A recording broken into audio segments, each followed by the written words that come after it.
Hello everyone, कैसे आप सब। आप सबका अपने चैनल में स्वागत है। आपने एक मुहावरा तो सुना होगा, सब्र का फल मीठा होता है। तो चलिए आज आपको इसी मुहावरे पर एक किस्सा सुनाते हैं।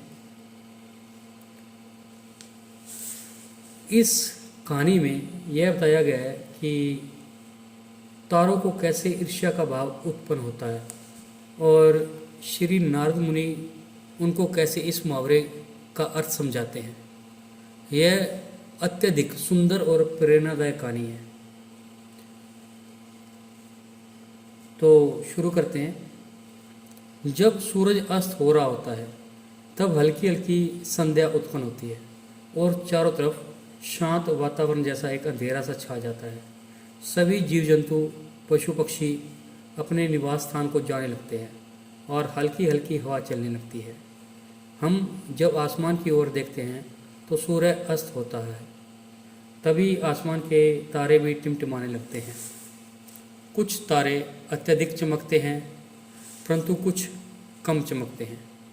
अधिक चमकने वाले तारे पर हमारी नज़र बहुत जल्दी पहुंचती है, परंतु कम चमकने वाले तारे पर हमारी नज़र बहुत कम ही जाती है। इसलिए हम उन पर ध्यान नहीं दे पाते और उनकी सुंदरता फीकी पड़ जाती है। परंतु उन सब में से एक तारा ऐसा भी होता है जो अधिक चमकीला होता है, जिसके आने से पूरा आसमान जगमगा उठता है। वह इतना सुंदर और अधिक चमकीला होता है कि उसके जगमगाते ही लोगों के चेहरों पर खुशी आ जाती है। उसे हम स्वाति नक्षत्र के नाम से जानते हैं। बाकी के नक्षत्र स्वाति नक्षत्र से ईर्ष्या करते हैं और अपनी इस ईर्ष्या की कथा को श्री नारद मुनि को बताते हैं। नारद मुनि जी उन सभी तारों को समझाते हुए कहते हैं कि देखो, जो भी सब्र करता है उसकी कीर्ति संसार में होती है। मुझे प्रतीत होता है कि आप लोगों में धैर्य नहीं है, इसलिए आप लोग संध्या काल में ही जगमगाने लगते हैं। लेकिन स्वाति नक्षत्र अत्यधिक समय के बाद आसमान में निकट आता है, तभी उसकी प्रतिस्पर्धा इतनी अधिक होती है। तभी सभी लोगों के चेहरे पर मुस्कान आती है। इसलिए कहा जाता है कि हमें सब्र करना चाहिए, क्योंकि उसका फल मीठा होता है।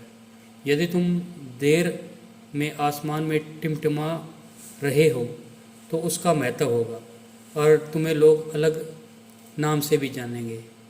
नारद मुनि द्वारा समझाई गई बात सभी तारों के समझ में आ गई।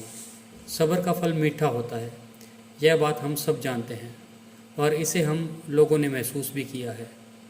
मैं हमेशा अपने कार्य को पूरा करने के बाद उसके परिणाम के इंतज़ार में उतावला हो जाता हूँ, या फिर अपने आने वाले कार्य को पूरा करने के लिए उतावला हो जाता हूँ, जिससे मेरा आने वाला कार्य बिगड़ जाता है। परंतु मुझे ऐसा नहीं करना चाहिए। मुझे सब्र करना चाहिए उस परिणाम का या उसके आने वाले कार्य का, जिससे मैं उस कार्य को अच्छे से समाप्त करूं और उसका परिणाम भी अच्छा हो।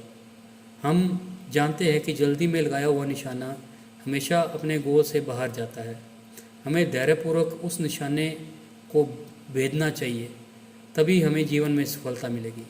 हमें किसी भी कार्य को धैर्यपूर्वक करना चाहिए, तभी सफलता के दरवाजे खुलते हैं।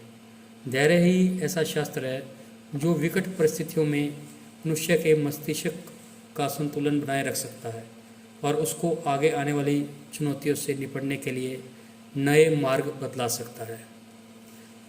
तो आपको ये किस्सा कैसा लगा? अगर आपको ये पसंद आया है तो वीडियो को लाइक कीजिए, शेयर कीजिए और चैनल को सब्सक्राइब कीजिए।